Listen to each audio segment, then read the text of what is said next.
अजीज दोस्तों नमस्कार। अजीज दोस्तों, बचपन में कुछ चीज़ें ऐसी होती हैं जो कभी नज़र आ जाए। अब इस उम्र में तो बड़ी यादों में आदमी खो जाता है। जब हम बहुत छोटे छोटे थे, कराची में मैं मेरा ख्याल है 6-7 साल का था, तो माँ बाप आपस में लड़ते बहुत थे। तो कब अक्सर ऐसा होता था कि लड़ाई में फिर मेरी माँ नाराज़ हो के हम दोनों भाई बहन को लेके नानी के घर चली जाती थी। वो फिर कुछ दिन नानी के घर पर रह के फिर सुलह सफाई हो जाती थी, फिर घर चली जाती थी। उस वक्त हम 2 भाई बहन थे, बाद में 2 भाई बहन बहुत बाद में पैदा हुए।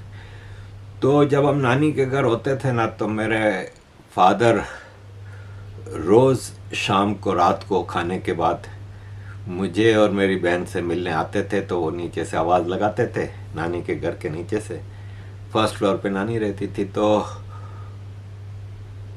मुझे और मेरी बहन को नीचे भेज दिया जाता। फादर हमें थोड़ी देर चक्कर लगाने ले जाते, कुछ खिलाते पिलाते थे और फिर वापस छोड़ देते थे। तो ज़्यादातर फादर लेके जाते थे नानी के घर के आगे एक सिद्दीक हलवाई करके हलवाई था। उसके पास समोसे और मुख्तलिफ़ मिठाइयाँ और नमकीन और काफ़ी चीज़ें थी। उसके बाहर एक बड़ी सी कढ़ाई में दूध मुसलसल पकता रहता था और एक आदमी उसमें वो चमचा बड़ा वाला हिलाता रहता था। तो मुझे वो बहुत पसंद था। तो वो मुझे फादर वहाँ अंदर ले जाते थे, टेबल कुर्सी पर हम बैठते थे, तो प्याले में जलेबी डाल के, दूध गरम गरम डाल के ऊपर मलाई रख के देते थे और मज़े से हम पीते थे। कभी कभी ऐसा होता था कि एक उबले हुए अंडे वाला बैठा होता था, उससे उबले हुए अंडे लेके कागज़ पे ही वो काट के नमक काली मिर्च डाल के देता था, और वहीं पे गन्ने का जूस या कोई नींबू पानी वाला। तो ये बचपन था। तो ये मैंने अभी जो वीडियो देखी ना, तो बड़ा मतलब मैं बता नहीं सकता कि क्या फीलिंग थी। एनीवे अजीज दोस्तों, अगर कोई लूज़र हैं तो वो आपके सामने हैं। पाकिस्तान की क्रिकेट टीम मेन आदमियों की फारिग, औरतों की फारिग, आर्मी की फारिग। अभी भारत की महिलाओं ने वर्ल्ड कप जीता, तो भारत की कैप्टन हरमनप्रीत कौर ने कहा कि मैं रूड नहीं होना चाहती, लेकिन मेरी लड़कियां तो पाकिस्तान के आदमियों की टीम को भी हरा सकती है, और मैं इस पे कोई डाउट नहीं करता। अजीज दोस्तों, आते हैं मेन मुद्दे की तरफ, जो इस वीडियो का मेरा मेन मकसद है। इस तरमीम के जरिए एक नई पोस्ट क्रिएट की जाएगी। ये पोस्ट तमाम 3 स्टार 4 स्टार जनरल से ऊपर होगी। 4 स्टार जनरल इस पोस्ट पे रिपोर्ट करेंगे। एक 5 स्टार जनरल की पोस्ट होगी, जिसके पास मेरा ख्याल है काफी सारी पावर दी जाएगी उसको, और ये ओहदा होगा 5 साल के लिए। तो इस ओहदे पर जाहिर बात है जनाब आसिम मुनीर साहब तशरीफ फरमा होंगे। अगले 5 साल भी यानी कि यही सिस्टम चलेगा। पहले तो ये चीज आपको क्लियर होनी चाहिए। दूसरी जो चीजें इसमें की जा रही हैं, इसमें ताकत की रीडिस्ट्रीब्यूशन आपको नजर आएगी। शहबाज शरीफ साहब सेकंड फिडल होते चले जाएंगे। पाकिस्तान में ताकत का इंबैलेंस इन एनी केस है। सिविल मिलिट्री रिलेशंस में पावर मिलिट्री की तरफ टिल्ट करती है, लेकिन अब शहबाज शरीफ साहब टिल्ट होते चले जाएंगे। सिविलियंस की तरफ से बहुत सी बातें सुनने में आ रही है। पीपल्स पार्टी के लोग आज शहबाज शरीफ साहब से मिलेंगे, उनको एतराजात है, उनको मसाइल है। मुझे ये नहीं समझ आता कि आप कोई काम नहीं करना चाहते, आपके ख्याल में मुल्क के लिए खराब है, तो आप इनकार करें। आप मजबूर किस चीज के? चाचा मजबूर आप क्यों बने हुए? ये आप जरूर खोजिएगा, मैं भी खोजने की कोशिश करूंगा, मुझे तो मालूम है, लेकिन आप जरूर खोजिएगा, आपको बहुत इंटरेस्टिंग चीजें पता चलेंगी फॉर रियल। तो जनाब एक तो ये हो रहा है। दूसरा एक चीज जिसपे कम बात हो रही है वो है मजिस्ट्रेट, एग्जीक्यूटिव मजिस्ट्रेट दोबारा जिंदा किए जा रहे हैं पूरे पाकिस्तान में। इस्लामाबाद में सिस्टम ऑलरेडी इंप्लीमेंट किया जा चुका है। होता क्या है, एक मुशर्रफ साहब ने बनाया था जिसको कहते हैं पुलिस ऑर्डर 2002। उसके तहत पुलिस को बहुत सारे इख्तियारात दिए गए थे, पुलिस को इंडिपेंडेंट करने की कोशिश की गई। ये प्रॉपर्ली जो है जनाब इंप्लीमेंट नहीं हो सका कभी आज तक पुलिस ऑर्डर 2002। अगर हो जाता तो हमारी पुलिस काफी बेहतर होती, सियासी असर और रसूख से आजाद हो जाती। लेकिन अभी भी कोई प्रॉब्लम्स है, तो एग्जीक्यूटिव मजिस्ट्रेट जब आप बहाल करेंगे, पुलिस भी उसके नीचे चली जाएगी, तो काफी सारी आसानियां हो जाती हैं जनाब मैनेज करने के लिए। पुलिस को जो गैर कानूनी काम करने होते हैं वो किए जा सकते हैं। ये कानून कब बना था एग्जीक्यूटिव मजिस्ट्रेट का? मैं आपको बताता हूं, 1807 में बरतानवी तसल्लुत में ये कानून बनाया गया था। यानी कि वॉइस छोटा सा वॉइस क्रिएट किया जाएगा हर शहर में, हर एक में। 2002 में मुशर्रफ लगा था भाईजान इसमें आके चेंज करने के लिए। अदलिया के इख्तियारात भी एग्जीक्यूटिव के पास जाएंगे। बादशाही निजाम होगा, बादशाह सलामत को जो पसंद होगा वो चलेगा, वो नहीं चलेगा। सैटेलाइट का दौर में जनरलाइजेशन की जा रही है, हम आगे जाने के बजाय पीछे जा रहे हैं। आपको अब सुनते जाएंगे, आपको समझ आती है कि पावर का शेयर है। सुबह सुबह मेरी एक डिफेंस के दोस्त है मेरे, उनसे बात हुई, वो कहते हैं जनाब पहली बार गुलाम इसहाक खान साहब ने उस टाइम पे कहा था कि यार नवाज शरीफ नहीं, अगर शहबाज शरीफ को सियासत में भेज देना, इसको बनाए तो बड़ा अच्छा होगा। तो अब्बास जी नहीं माने थे, लेकिन एस्टैब्लिशमेंट ने 30 साल बाद वो ख्वाब पूरा किया अपना और शहबाज शरीफ साहब को लेके आए, सियासत में हेड किया है। शहबाज शरीफ साहब एक ऐसे बूढ़े वज़ीर-ए-आज़म साबित हुए हैं जो किसी किस्म का रेजिस्टेंस नहीं है, उनको जहां कहते हैं बैठ जाते हैं, जहां कहते हैं लेट जाते हैं, इनकार वो करते नहीं है। वो कमरान यूसुफ साहब मेरे दोस्त, वो बड़ी मजेदार बात करते थे, हंसाते होते थे हमें। कैंपेन चल रही थी नो मींस नो, तो वो आगे से कहते थे मेरी ना में ही मेरी हाँ है। तो शहबाज शरीफ साहब के भी इनकार में ही इकरार है। वो है कि पाकिस्तान के कॉन्स्टिट्यूशन में एक नई अमेंडमेंट आने की तैयारी है। बड़ा शोर है इस पे, बड़ा हंगामा है। ये 27वीं कॉन्स्टिट्यूशनल अमेंडमेंट होगी। पाकिस्तान के संविधान में 27वीं तब्दीली होगी। पाकिस्तान का संविधान एक समझ लें रखेल है पाकिस्तान आर्मी के पास, और वो जब चाहता है इस रखेल के साथ जो चाहता है कर लेता है। ज़ियाउल हक 8वीं अमेंडमेंट लाए थे, जिसमें सिविलियन गवर्नमेंट से सारी पावर लेके प्रेसिडेंट के हवाले कर दी थी, क्योंकि प्रेसिडेंट वो खुद था, लाइफ टाइम के लिए वो पाकिस्तान का मालिक बन बैठा था। फिर अमेरिका ने उसको उड़वा दिया। मुशर्रफ ने अपनी मर्जी की अमेंडमेंट्स लाए। फिर मुशर्रफ के जाने के बाद थोड़ी बहुत डेमोक्रेसी आई। उस वक्त एक हल्का फुल्का, हालांकि थी तो वो अशफाक कियानी था जो आर्मी चीफ, उसी का कंट्रोल था, लेकिन जरदारी वो वक्त था जब जरदारी बिल्कुल लेट गया था आर्मी के आगे, और उसने एक अमेंडमेंट लाया था।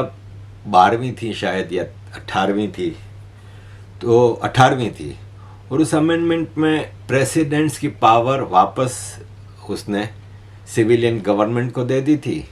लेकिन चूंकि वो सिविलियन गवर्नमेंट उस वक्त इसका प्राइम मिनिस्टर था पीपल्स पार्टी का और ख़ुद प्रेसिडेंट था, तो उसको पता था कि मैं मालिक हूँ, मेरे तो ये नौकर हैं जो प्राइम मिनिस्टर पीपल्स पार्टी के हैं, ये तो हमारे नौकर हैं। बिलावल उस वक्त बड़ा नहीं हुआ था, इसलिए प्राइम मिनिस्टर बन नहीं सकता था। तो उस 18th अमेंडमेंट में NFC अवार्ड, जो पाकिस्तान का नेशनल फाइनेंस कमीशन है जिससे प्रोविंसेस को पैसे मिलते हैं, उसमें 57% प्रोविंसेस को, पूरे पाकिस्तान का जो खर्च पैसा जमा होता था उसमें से 57% प्रोविंसेस को दिए जाते थे। अब सुना है कि 27th अमेंडमेंट में वो 57 फेडरेशन को मिलेंगे और बाकी 42.5% प्रोविंसेस को मिलेंगे। और पूरा एक मार्शल लॉ है। उसमें यह सुना है कि उसमें आर्मी चीफ को एक नई पोस्ट क्रिएट की जाएगी, जो सारे आर्मी चीफ जितने हैं, यानी एयरफोर्स का, नेवी का, वो फील्ड मार्शल के अंडर में आएंगे। और फील्ड मार्शल साहब का वो पोजीशन जो होगी वो 5 ईयर्स के लिए होगी और एक्सटेंडेबल होगी। एक्सटेंशन उनको मिलती रहेगी। जैसे कि अयूब खान से सिलसिला शुरू हुआ था। अयूब खान आर्मी चीफ बना 1951 में, क्योंकि पहले जिन्ना और लियाकत अली जब तक थे तब तक अयूब खान का इतना जोर चल नहीं रहा था। वो ब्रिटिश ने ये कंट्री जो क्रिएट किया था वो आर्मी के लिए क्रिएट किया था। तो 1951 में जब लियाकत अली को फारिग कर दिया, जिन्ना पहले ही मर गया था, तो 51 में ये आर्मी चीफ बन गया। और 54 में 3 साल बाद इसको एक्सटेंशन मिली। फिर 3 साल बाद 57 में वापस एक्सटेंशन मिली और 58 में ये मार्शल लॉ ला के 10 साल 11 साल चलता रहा। फिर वो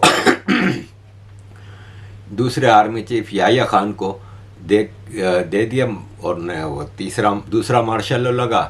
फिर भुट्टो आया और इस तरह आर्मी चीफ को एक्सटेंशनें मिलती रहती हैं या वो मार्शल लॉ लगा के लाइफ टाइम। तो ये पाकिस्तान में चलता है। अजीज दोस्तों, बिलावल भुट्टो इस वक्त अपने बाप की तरह बिल्कुल आर्मी के आगे लेटा हुआ है कि उसको कुछ पावर मिले। और इस वक्त इस 27th अमेंडमेंट के लिए वो सबसे ज़्यादा एक्टिव है। वो मौलाना फजलुर रहमान से भी मिला और उसमें उसने मौलाना फजलुर रहमान को समझाने की कोशिश की कि आप वोट डालें इस कॉन्स्टिट्यूशनल अमेंडमेंट के लिए, क्योंकि कॉन्स्टिट्यूशनल अमेंडमेंट के लिए जहाँ तक मेरा अंदाज़ा है 2/3 मेजॉरिटी चाहिए होती है। तो 2/3 मेजॉरिटी लाने के लिए मौलाना फजलुर रहमान को भी समझा रहे हैं कि आप भी वोट डालें उसमें बड़ी खतरनाक चीज़ें हैं। जो इतलात है उसके मुताबिक जो असल चीज़ है जिसमें से थोड़ी सी आप कह लेना कि थोड़ा सा कपड़ा उठाया था वो बैरिस्टर वकील साहब ने, साथ ही जनाब मुश्ताक की निगाहों का फ़ोन आ गया कि इसके ऊपर कोई बात नहीं होगी, तो आपको मेन स्ट्रीम मीडिया के ऊपर ये बात सुनने को नहीं मिलेगी। लेकिन असल जो इसका हासिल वसूल है वो ये है कि फील्ड मार्शल साहब के लिए एक नया ओहदा तश्कील दिया जा रहा है, जिसके तहत फील्ड मार्शल साहब जो हैं वो तीनों सर्विसेज के चीफ होंगे, पता नहीं 5, 6, 7 सितारा किस्म के वो एक जनरल होंगे, और वो हर चीज़ के मालिक होंगे। एयरफोर्स को भी वो कमांड करेंगे, नेवी को भी वो कमांड करेंगे, और फौज को तो वो कमांड कर ही रहे हैं, यानी कि आपकी जो बरी फौज है उसको। अच्छा, अब यहाँ पे एक छोटी सी चीज़ समझने की है, उसको समझ लीजिए। वो ये है कि जो आर्मी चीफ होता है या ज्वाइंट चीफ होता है या जो फील्ड मार्शल भी होता है, ये तमाम के तमाम जो लोग हैं या जो होते हैं, ये एक सरकारी मुलाजम के हैं। End of the day you are servant of the state. लेकिन अब जो चीज़ की जा रही है इस आइन के अंदर, वहाँ पर फील्ड मार्शल का पर्सन स्पेसिफिक ओहदा तश्कील दिया जा रहा है जो आइनी होगा, और उसको आइनी तहफ़्फ़ुज़ भी दिया जाएगा। ये है सारा इसका गेम प्लान। यानी कि फील्ड मार्शल साहब का जो ओहदा है, ना सिर्फ वो तमाम अफवाज को कंट्रोल करेंगे, वज़ीर-ए-आज़म भी उनके काबू में होगा, चीफ जस्टिस भी उनके काबू में, आइनी अदालत भी उनके काबू में, बल्कि उनके ओहदे की जो तकरीम है, जो इज़्ज़त है, वो एक आइनी ओहदे की होगी। वो कोई सरकारी मुलाजिम नहीं रह जाएंगे, उनको एक आइनी, एक कॉन्स्टिट्यूशनल ओहदा मिलेगा जिसके ऊपर एक आइनी ओहदे वाला झंडा लगेगा। उनका जो स्टेचर है वो शायद सदर के बराबर आ जाएगा, और इस लिहाज से वो जब बैरून मुल्क भी दौरा करेंगे या पाकिस्तान में भी होंगे तो वो सबसे अफजल कुर्सी पर बैठाए जाएंगे। क्योंकि बहुत सोचने के बाद फील्ड मार्शल साहब और उनके हवारियों ने, जिन्हें मैं बताता हूँ कि ये ब्रेन चाइल्ड किसका था, बहुत सोचने के बाद जो फील्ड मार्शल के हवारियों ने कहा कि जनाबे वाला आपकी इज्जत कोई नहीं करता, इज्जत करवाने का वाहिद तरीका हमारे पास आइनी तरमीम है, तो इसीलिए इसको आइनी जो है ओहदे का तड़का लगाए जाने की इस वक्त ये तमाम की तमाम चीज़ है। अच्छा, अब दूसरी चीज़, बहुत इंपॉर्टेंट चीज़ है, बहुत इंपॉर्टेंट चीज़ ये है कि आपको हम तकरीबन, ये आपने याद रखना है जनाब, और आपने हमें बताना है कि पिछले तकरीबन 3 महीने से मैं आपको एक बात बड़े तवातर के साथ बता रहा हूँ कि फील्ड मार्शल आसिम मुनीर साहब ने शुरू दिन से जो अपनी प्लानिंग की हुई है, उसके मुताबिक उनका ये कहना है कि उन्होंने अगले 5 साल की एक्सटेंशन लेनी है। दूसरी जानिब जो उनके सियासी हवारी हैं, उस कबीले के जो सरखेल हैं नवाज शरीफ साहब, वो अपनी फुल कोशिश कर चुके हैं कि कानूनी और आइनी तौर पर जनाब ये 2 साल की बनती है, इससे ज़्यादा अगर हम करेंगे तो मुसीबत में पड़ जाएंगे। अब उस चीज़ को हल करने के लिए फिर जनाब जब इनके हवारी बैठे फील्ड मार्शल साहब के, तो उन्होंने कहा कि अच्छा फिर इसका कंडा ऐसे निकालते हैं कि ये आइनी तरमीम के तहत चूंकि एक नया ओहदा तश्कील दिया जाएगा, गो के जो बात नवाज शरीफ कह रहा है उसकी मान लेते हैं जनाब, लेकिन जो आर्मी चीफ की जगह अब जो नया ओहदा ये तश्कील दिया जाएगा, जिसको आइनी ओहदा भी कहा जा सकता है, उस ओहदे का, चूंकि वो एक नया ओहदा है, वो अभी आइन में तश्कील दिया जाएगा, रिट्रोस्पेक्टिवली तो हो नहीं सकता, तो उस ओहदे का जो पीरियड होगा वो 5 साल का होगा। जाहिर बात है जब वो नवंबर 2025 में फील्ड मार्शल साहब का एक नया आइनी ओहदा बनाया जाएगा तो फिर वो स्टार्ट तो वहाँ से होगा, और उसकी जो मुद्दत होगी वो 5 साल होगी और एक्सटेंडेबल होगी। तो यानी कि 2000 आपके पंजी जी 2025 से लेकर 2030 तक होगा, और फिर एक्सटेंडेबल है तो 2035, 40, 45 ता वक्त मर्ग ये चीज़ चलती रहेगी। ये है जनाब 27वीं तरमीम। और हमें जो खबर जिस मक्खी ने दी है, वो जो दीवार के ऊपर बैठी होती है, उस मक्खी का ये कहना है कि जनाब आपको बड़ी हैरानगी होगी कि मैं इस बात को नहीं मानता, लेकिन उन्होंने कहा कि जनाब ये ब्रेन चाइल्ड भी जो है ये मोहसिन नकवी साहब का। तो मैंने अच्छा, ये इसका मतलब है कि यार ये जो इतना पसंद है मोहसिन नकवी फील्ड मार्शल साहब को, वो इन्हीं बातों की वजह से है कि वो बहुत देर बैठ के ना, सुना है सुबह टॉयलेट में बहुत देर बैठते हैं तो वहाँ बैठ के ऐसी बातें सोचते रहते हैं। तो उनके जहन से कहा जा रहा है, हमें नहीं पता, इसका वो इनकार कर सकते हैं, लेकिन ये जनाब हल निकाला गया है कि ये जो नवाज शरीफ ने पख डाली हुई है 2027 तक वाली, इस पख को निकालने का तरीका ये है कि अब ये आइनी ओहदा बनेगा, फील्ड मार्शल का ओहदा बनेगा, तमाम अफवाज के जो हैं उसका वो सरबराह होगा, उसके ओहदे का जो इज्जत तकरीम होगी वो जो है वो आइनी होगा, इसलिए वो सदर के वो पैरेलल आ जाएगा ना, सदर और वज़ीर-ए-आज़म के अगर ऊपर नहीं बैठा तो पैरेलल आ जाएगा। तो इससे उनके तमाम जनाब जो मसाइल हैं उनका हल कर दिया जाएगा।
अब जैसे कि इसमें एक मैजिस्ट्रेट के हवाले से भी, जो जजेस हैं उसके हवाले से भी सारी पावर आर्मी चीफ को दी जाएगी कि किसको जज बनाना है, किसको चेंज करना है। इसके अलावा NFC अवार्ड में जो प्रोविंसेस को फंड जाते हैं उसमें चेंजेस होंगी। फिर आर्टिकल 243 में भी चेंजेस होंगी, जिससे इलेक्शन कमीशन की भी जो अपॉइंटमेंट होती है, चीफ इलेक्शन कमिश्नर वगैरह, वो सब चीज़ें उसमें होंगी। पीपल्स पार्टी ने इस हवाले से एक अपने शहबाज शरीफ से भी मिले बिलावल भुट्टो, और उसमें डिटेल में चीज़ें रखी, और पीपल्स पार्टी का सेंट्रल एग्जीक्यूटिव कमेटी का भी एक सेशन हुआ। ये आपके सामने सेंट्रल एग्जीक्यूटिव कमेटी की फ़ोटो जो है, इसमें आप देखें बीच में जरदारी बैठा है, राइट पे लेफ्ट पे बिलावल बैठा है, राइट पे जरदारी की बहन बैठी है। इससे गंदी डायनास्टिक आपको कभी नज़र आई होगी? और ये जो जितने चारों तरफ बैठे हैं, ये बिलावल के अंकल्स और आंटियां हैं। बिलावल पैदा हुआ था तो ये इनकी गोदों में खेलता था, सूसू करता था इनकी गोदों में, और आज ये इसको सर कहते हैं, क्योंकि आफ्टर ऑल पाकिस्तान में प्राइवेट कंपनी लिमिटेड की तरह ये पॉलिटिकल पार्टियां चलती हैं, जैसे नवाज शरीफ, उसका भाई शहबाज शरीफ, उसकी बेटी मरियम नवाज, मौलाना फजलुर रहमान, उसका बाप मुफ्ती महमूद, अब उसका बेटा मिनिस्टर बनता है। ये पाकिस्तान की पॉलिटिक्स में यही पार्टियां होती हैं, छोटी हों कि बड़ी हों। कहते हैं इमरान खान ने इसको चेंज किया। क्या चेंज किया भाई? इस वक्त पॉलिटिकल सिनारियों में इमरान खान की बहनें, टोटल बहनों का कंट्रोल है। कोई सोशल मीडिया कंट्रोल कर रही है, कोई पार्टी वर्कर्स को कंट्रोल कर रही है। इमरान खान की बीवी, किसको नहीं पता कि उसकी बीवी। तो डायनास्टिक का मतलब ये नहीं होता कि आपका बेटा, खानदानी पार्टी होती है। भारत में ये जोर है अभी भी, लेकिन स्टेट लेवल्स तक है, जैसे अखिलेश यादव है, जैसे तेजस्वी यादव है, जैसे स्टालिन है, स्टालिन का बेटा है। इस तरह भारत की ज़्यादातर स्टेट्स में, लेकिन सेंटर लेवल पे बीजेपी ने इसको कमज़ोर किया है। और कांग्रेस आज भी आपको कहीं खारगे साहब नज़र नहीं आते, आपको सिर्फ राहुल गांधी और प्रियंका गांधी नज़र आएंगी। तो ये पॉलिटिक्स पाकिस्तान में है। ये भी एक मीटिंग की पिक्चर है, इसमें भी बिलावल के साथ एक्स प्राइम मिनिस्टर राजा रेंटल, राजा परवेज अशरफ बैठा है, और बिलावल की पुप्पो जरदारी की बहन फरियाल तालपुर। इनका पॉलिटिक्स से ताल्लुक क्या है? जुल्फ़िकार अली भुट्टो को जब फांसी दी गई थी तो जरदारी के बाप ने मिठाइयाँ बांटी थी। आज वही जरदारी की बहन पार्टी चला रही है। तो पीपल्स पार्टी तो ख़त्म हो गई है। लेकिन बहरहाल ये हमेशा से आर्मी की गोद में बैठे हुए लोग थे। ये जुल्फ़िकार अली भुट्टो अयूब खान के साथ ओथ ले रहा है मिनिस्ट्री का, अयूब खान को डैडी कहता था। एनीवे अजीज़ दोस्तों, 27th अमेंडमेंट है ना, उस पर बहुत शोर उठ रहा है। जावेद हाशमी कहते हैं कि आईनी तरमीम डेमोक्रेसी के ताबूत में आखिरी कील है, और यह है कि मार्शल लॉ की बदतरीन शक्ल है। मार्शल लॉ भी इतना सख्त नहीं होता। अगर आर्मी को मार्शल लॉ ही लगाना है तो खुल के मार्शल लॉ लगा लें, ये सब करने की क्या ज़रूरत है। लेकिन दोनों पार्टियां, पीपल्स पार्टी और नून लीग, बढ़ चढ़ के आर्मी के जूते चाट रही हैं। ये नून लीग के मिनिस्टर राना सनाउल्लाह कह रहे हैं कि 10-15 साल नहीं, मैं तो कहता हूँ हमेशा के लिए एक ऐसा सेटअप होना चाहिए जिसमें मिलिट्री और पॉलिटिकल लीडरशिप मिल के खिदमत करे। यानी मिल के तो है नहीं ना, शहबाज शरीफ की सिविलियन गवर्नमेंट तो नहीं है, कोई मिलिट्री ही चला रही है सब कुछ। अजीज़ दोस्तों, मुख्तलिफ़ चीज़ें हैं, मुख्तलिफ़ लोगों की मुख्तलिफ़ राय हैं, और ये है कि इस सिलसिले में पाकिस्तान के रिटायर्ड फ़ौजियों की तरफ से ये डिमांड आई है कि चीफ ऑफ आर्मी स्टाफ को अब रिज़ाइन कर देना चाहिए, क्योंकि 9 मई को मुरीदके में जो इन्होंने कत्लेआम किया, ये नवंबर में, अक्टूबर में जो इन्होंने मुरीदके में टीएलपी का कत्लेआम किया, इसके अलावा 9 मई को जो पीटीआई के साथ हुआ था, तो ये सब चीज़ों के लिए अब हमें आर्मी चीफ को हटाना ज़रूरी है, वरना बड़ा मसला हो जाएगा। और हिस्ट्री ने साफ बताया कि ज़ियाउल हक का मार्शल लॉ हो, मुशर्रफ का मार्शल लॉ हो, कियानी, बाजवा, ये सब एक सिस्टम को चलाते रहे जिसने पाकिस्तान को गहरे मुश्किलात में डाल दिया है। तो इसलिए ये है कि अब आर्मी रूल ख़त्म करना चाहिए। लेकिन इसके पीछे एक राज है, क्योंकि ये 27th अमेंडमेंट में एक और चीज़ रखी गई है कि पाकिस्तान में डुअल नेशनलिटी ख़त्म की जाए, जैसे भारत में कि अगर आप बाहर की कोई नेशनलिटी लेते हैं, ब्रिटिश लेते हैं, अमेरिकन लेते हैं, तो आपको पाकिस्तानी नेशनलिटी छोड़नी होगी, जैसे कि भारत में है। बात अच्छी है, मैं समझता हूँ कि अच्छी है, हमारी भी जान छूटेगी इन पाकिस्तानी पासपोर्टों से। लेकिन मसला ये है कि पाकिस्तान से बाहर ज़्यादातर आर्मी चीफ, सिविलियन ब्यूरोक्रेट्स बाहर रहते हैं, नेशनलिटियाँ ली हुई हैं, लेकिन पेंशन पाकिस्तान से ले रहे हैं। टोटल $200 मिलियन है ना, वो खाली 161 रिटायर्ड पाकिस्तान आर्मी ऑफिसर्स जो नॉर्थ अमेरिका में रहते हैं उनको जाती है पेंशन। $200 मिलियन हर साल पेंशन जाती है। दूसरा यह है कि कई ऐसे हैं जिनको पाकिस्तान में नौकरियां मिली हुई हैं।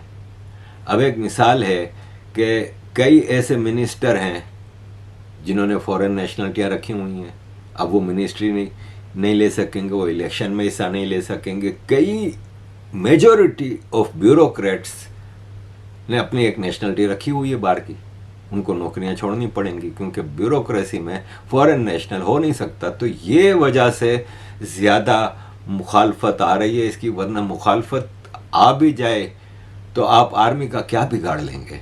अजीज़ दोस्तों, एंड पे मैं आपके सामने ये एक वीडियो छोड़ के जा रहा हूँ, ये साहब आपको समझाएंगे तफसील से कि एक्चुअल में 27th अमेंडमेंट, 27वीं अमेंडमेंट जो संविधान, आइन, कॉन्स्टिट्यूशन में आ रही है वो क्या है। थैंक यू वेरी मच अजीज दोस्तों for all your support. Kindly keep supporting. 27वीं आईनी तरमीम मार्शला नहीं है, ये मार्शला से कई गुना ज्यादा खतरनाक चीज है। इस तरमीम के बाद 18वीं तरमीम खत्म, एनएफसी खत्म, मादनियात जनरल जहेज शरीफ की सूबाई हकूक खत्म। इस तरमीम के बाद बुनियादी इंसानी हक खत्म। 127 साल पुराना ब्रिटिश इंडिया का कानून मजिस्ट्रेसी निजाम आ जाएगा। असिस्टेंट कमिश्नर, डिप्टी कमिश्नर और कमिश्नर को इख्तियार होगा कि वो हम में से किसी को भी किसी भी वजह से 2 साल कैद कर सकेंगे और हम किसी अदालत भी अपील का हक नहीं रखेंगे। इस निजाम से जमहूरियत खत्म, इख्तिलाफ राय खत्म। कैसे? अगर कोई सूबाई हुकूमत, मसलन आजकल खैबर पख्तूनख्वा में पीटीआई की हुकूमत मुखालफत कर रही है, तो ये DGISPR जो प्रेस कॉन्फ्रेंसेस कर रहा है, ये चार्जशीट बना रहा है। तो इस चार्जशीट के नाम पर, कौमी मफाद के नाम पर, स्ट्रेटेजिक इंटरेस्ट के नाम पर कोई भी हुकूमत खत्म। और फिर क्या होगा? ये हाईकोर्ट नहीं जा सकेंगे, ये सिर्फ आईनी अदालत जा सकेंगी। और आईनी अदालत के जज कौन होंगे?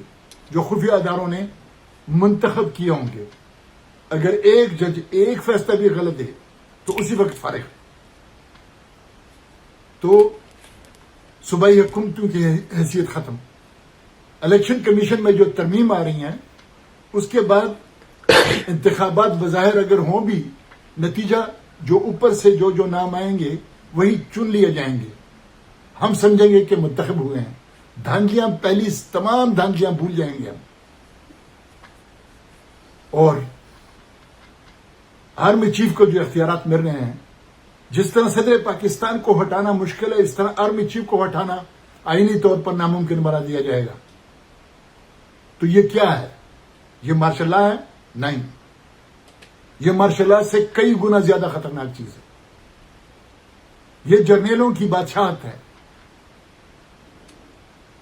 सारे वसाइल इनके, सारा इक़्तिदार इनका। जिसको भी चाहे उनको सजा उठा लिया, 3 महीने 2 महीने कैद कर दिया, या उनकी मेंबरशिप खत्म कर दी सूबाई असेंबली, कौमी असेंबली की मौजूदा। उसके बाद तो कोई इंतखाबात जो होंगे वो तो सिर्फ चुन लिए जाएंगे। अब ये हम और आप पर डिपेंड करता है कि हम क्या करते हैं। सबसे अहम बात यह है कि सोशल मीडिया पर कैंपेन जरूरी है। दूसरी बात यह है कि हम इन सियासी पार्टियों को, तमाम तंजीमों को, तमाम पार्टियों को समझाएं कि पार्लियामेंट में आपके लिए यह मुमकिन नहीं लग रहा कि आप इस तरमीम का रास्ता रोकें, तो खैबर पख्तूनख्वा, बलोचिस्तान और सिंध में हड़तालें हो सकती हैं अगर सिंध कौम परस्तों को एतमाद में लिया जाए। उनकी स्ट्राइकिंग पावर बहुत ज्यादा है। अवामी मुजाहिमत से इसको रोका जा सकता है। बैरून मुल्क जो हैं वहां भी मेरी तजवीज तो यह है कि वहां भी एहतजाज होने चाहिए। अगर आज इस तरमीम के खिलाफ जो कुर्बानियां होंगी, जो नुकसान थोड़ा होगा हड़तालों से, वो उस नुकसान के नमक के बराटे में नमक के बराबर भी नहीं है जो इस आइन के बाद होगा, तरमीम के बाद होगा। तो इस जर्नेली बादशाहत के खिलाफ आवाज उठाना हम सबका फर्ज बनता है। ये मार्शला नहीं है, दोबारा कहता हूं, और जो कहते हैं उनसे कहें, मेहरबानी करें कि ये मार्शला नहीं है, ये जर्नलों की बादशाहत है। वो तमाम पुरानी मार्शलाएं आप भूल जाएंगे इस तरमीम के बाद। दरखास्त है कि आप अपने इंसानी हक के लिए, अपने कौमी हक के लिए, सूबाई हक के लिए, जमहूरियत के लिए आवाज उठाएं। शुक्रिया।